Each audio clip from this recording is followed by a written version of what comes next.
क्रिस्त में अति प्रिय फादर, सिस्टर्स एवं माता पिताओं एवं बच्चों, आज हमारी माँ कलेसिया अनामिका कौन सा त्यौहार मना रहे हैं? वेरी गुड, हम लोग पवित्र परिवार के त्यौहार मना रहे हैं। इस परिवार में कौन कौन सदस्य हैं? हाँ, वेरी गुड, सेंट जोसेफ, मरियम और यीशु है। अभी इन लोग यहाँ बताया जाता है प्रथा के अनुसार, है ना, पास्का पर्व के लिए यरूशलेम गए।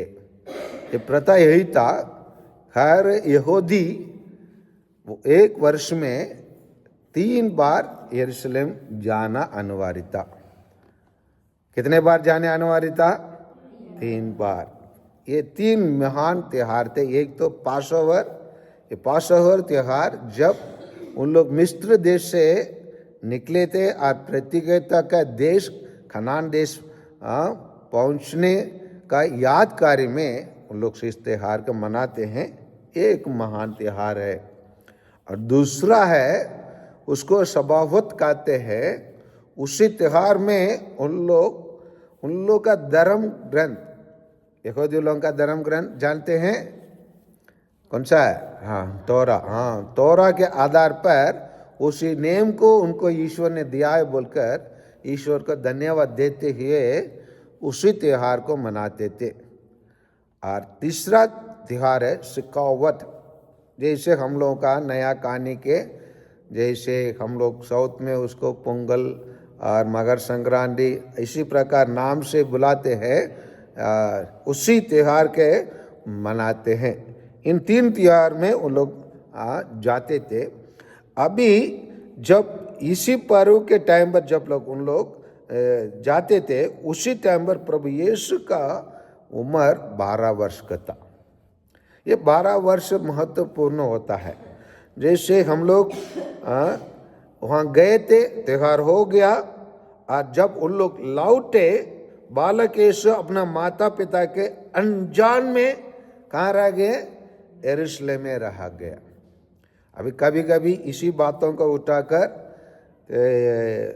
हमारे प्रोटेस्टेंट भाई बहन लोग इसी को माता मरियम को निंदा करने के रूप में या छोटा करने के रूप में या उनको सम्मान नहीं देने के रूप में उन लोग देखते हैं।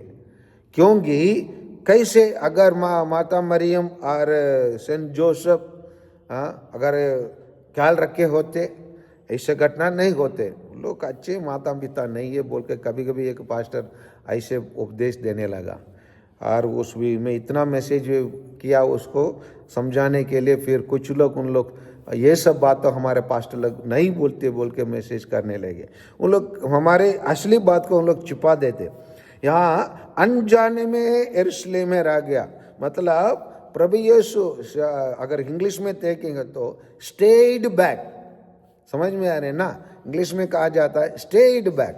स्टेड बैक मतलब प्रभु यीशु स्वयं अपने इच्छा के अनुसार वो रहने लगा, क्योंकि वो अभी स्थापना करके दिखाना चाहता था। वो 12 वर्ष हो गया है। 12 वर्ष का मतलब यहूदी लोगों के अनुसार कि मैच्योर पर्सन, मैच्योरिटी हो गया, परिपक्व हो गया।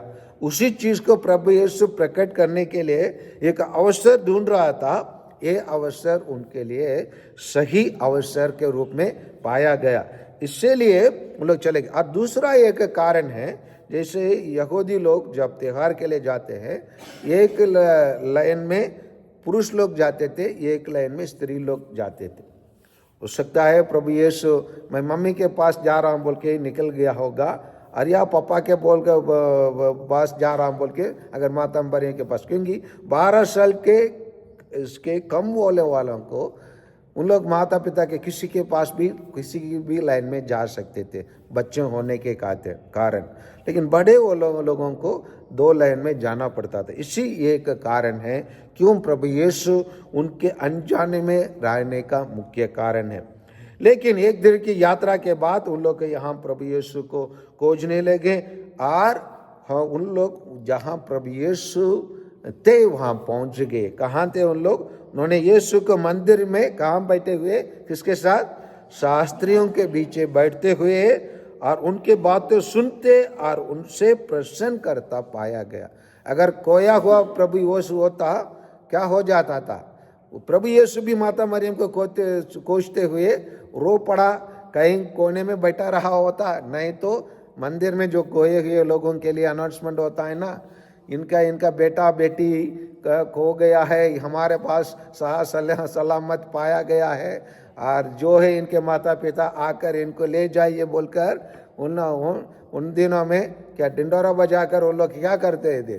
बुला देते थे। लेकिन ऐसे कुछ नहीं है, यहाँ प्रभु यीशु विचित्र रूप का कार्य करते हैं और सभी सुनने वाले उसकी बुद्धि और उसके उत्तरों पर चकित रह जाते थे।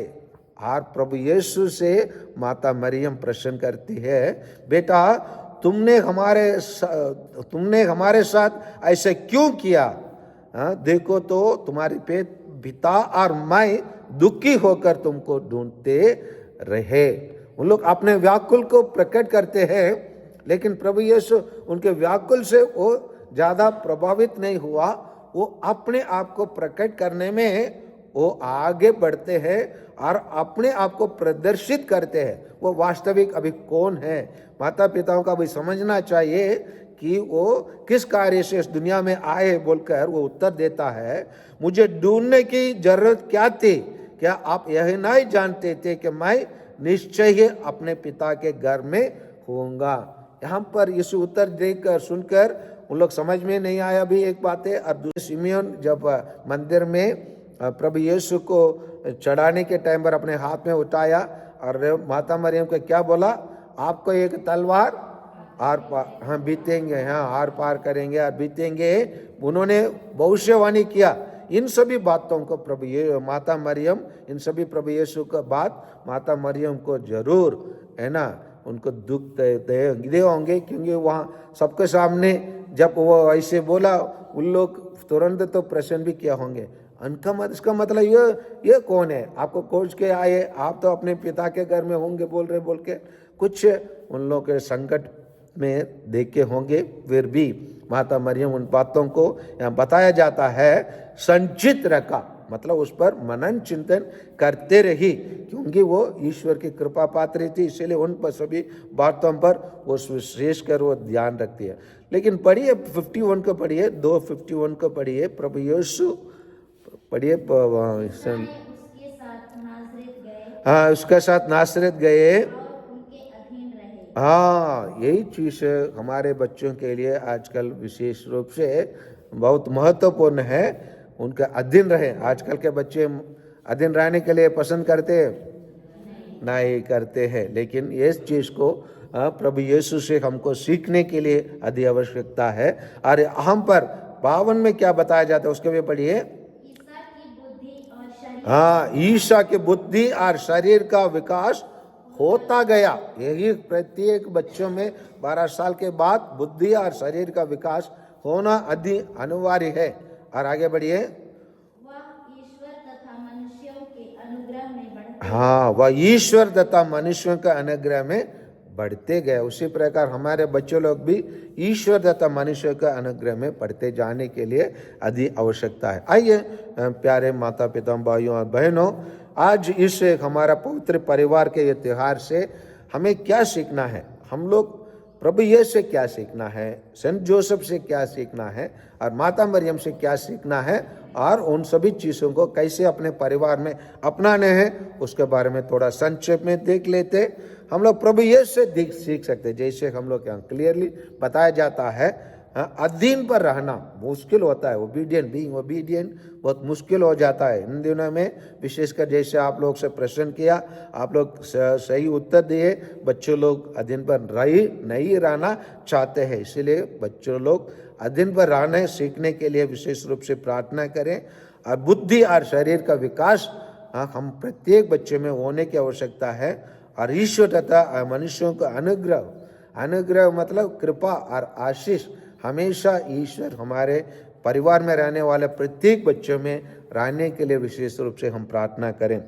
और साथ के साथ माता मरियम से और संत जोसेफ से क्या सीखे? देखिए ना, उन प्रथा के अनुसार, मतलब हमारे पास कुछ रीति रिवाज रहता है, रीति रिवाज जहाँ हम रहते हैं उसी रीति रिवाज के अनुसार हम लोग जो अच्छा है उसका अपनाने के लिए उसी के अनुसार हम लोग बच्चों को गिरजाघर लेके आने में, गिरजाघर आने जाने का कैसे हम लोग बच्चों को अपने भक्ति में आगे बढ़ने के लिए हम सिखाने की आवश्यकता है।